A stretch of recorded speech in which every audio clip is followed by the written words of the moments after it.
Pirelli had the honor of owning the third row, with Elio de Angelis Lotus fifth ahead of Derick Warwi Tolman sixth. The Michelin-shod team struggled in qualifying, with the best Michelin car being the Renault of Alain Prost in 8th position. Eddie Cheever in the second Renault was 15th, and while Brabham struggled to line up 11th, Riccardo Patrese and 20th. Nelson Piquet McLaren fared even worse, with John Watson 22nd and Niki Lauda 23rd on the grid. At the start, Rosberg had a great getaway, slicing out from behind Tambay and bumping wheels with Arnaud as he charged off the line, but had to settle for second place behind Tambay into the first corner. Rosberg's muscular move on Arnaud cost the Ferrari momentum, and the second Williams of Lafayette benefited to move up into third place. Rosberg was all over the back of Tambay on the opening lap, but he lost it in spectacular fashion as he tried to pull off a move on him at the end of the long straight, spinning his Williams around through 360 degrees, his Goodyears painting a double helix on the track as he spun into the corner, fortunate not to collect Tambay but allowing Lafayette through into second place. Tambay was struggling after his tap from Rosberg, and lost out to Michel Alboretos Tyrrell before the end of the lap to drop down to fifth. Rosberg was certainly looking up for it, and he waltzed around the outside of Lafayette to retake second position on the second lap. Tambay had a cushion now thanks to Rosberg's spin and recovery, but Kiki set about closing the gap, and quickly latched onto the back of the lead Ferrari, the Williams looking quicker through the twists of the circuit but unable to get ahead.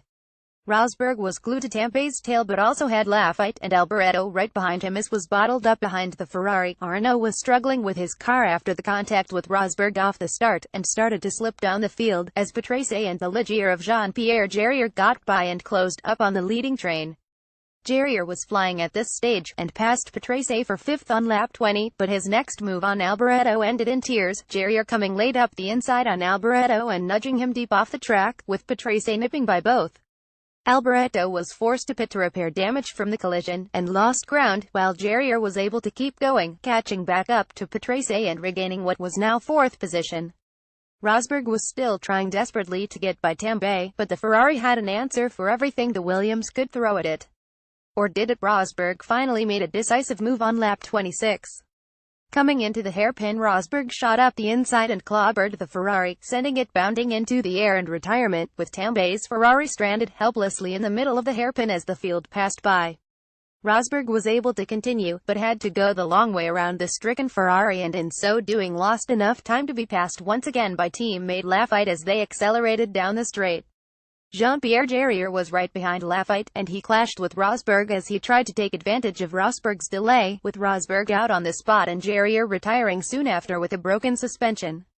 So Lafayette led now from Riccardo Patrese, Brabham, Danny Sullivan, Tyrrell, Marc Schureros and incredibly Niki Lauda and John Watson from McLaren. The McLarens were on the move, and it wasn't long before they had moved past Schurer and Sullivan to move up to third and fourth.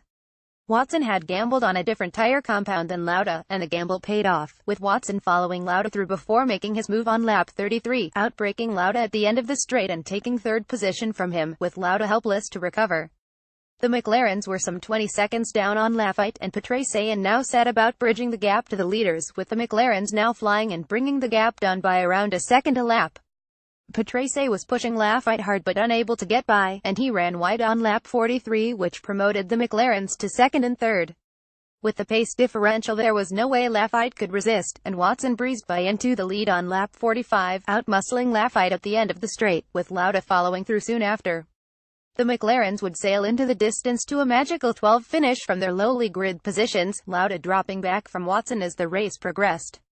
There was still drama behind though, with Patrese recovering to pass Lafayette for third only to suffer heartbreak as his engine blew, and forgotten man René Arnaud, who had earlier pitted for fresh tires as his Ferrari dropped down the field, managed to come back through the field and recover to take third with a move on Lafayette at the end of the race, the Williams Goodyears having long since passed their prime, and Lafayette mistakenly been told by his pit crew that Arnaud was a lap down.